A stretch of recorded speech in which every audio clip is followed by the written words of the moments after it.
Hi friends, blouse stitch பண்ணும்போது we neck வச்சு stitch பண்ணி போடுறதுக்கு எல்லாருக்கும் ரொம்ப பிடிக்கும். ஆனா அந்த மாதிரி ஸ்டிச் பண்ணி போடும்போது ஸ்டிச் பண்ண பிளவுஸை பார்த்தா எனக்கு நெக் வந்து வியா எக்ஸாக்டா தெரியுது. ஆனா அதை ஸ்டிச் பண்ணி நம்ம உடம்புல போடும்போது அந்த வி நெக் வந்து ஒரு மாதிரி இழுத்த மாதிரி விரிஞ்சு தெரியுது அப்படின்னு நிறைய பேர் என்கிட்ட சொல்லியிருக்கீங்க. ஸோ உங்களுக்கும் அந்த மாதிரி நடந்திருக்கு அப்படின்னா கீழே கமெண்ட் பண்ணுங்க. அதுக்கான சொல்யூஷன் தான் நம்ம இப்போ பார்க்க போறோம். இந்த பிளவுஸ் பாருங்க, இதோட பேக் நெக் வந்து நான் வி நெக் வச்சிருக்கேன்.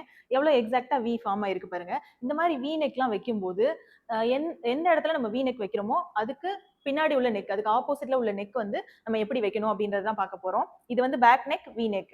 இதோட ஃப்ரண்ட் நெக் நான் என்ன வச்சிருக்கேன்னு பாருங்க, போட் நெக் வச்சிருக்கேன். ஸோ க்ளோஸ்டு ஹை நெக் மாதிரி நம்ம வச்சுக்கணும்.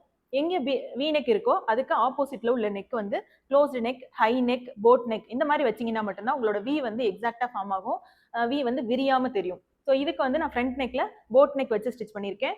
பேக்ல வந்து வி நெக் வச்சிருக்கேன். ஸோ இந்த மாதிரி ஸ்டிச் பண்ணும்போது உங்களோட வி வந்து விரியாம நல்ல எக்ஸாக்டா கரெக்டான வி ஷேப் வந்து ஃபார்ம் ஆகும்.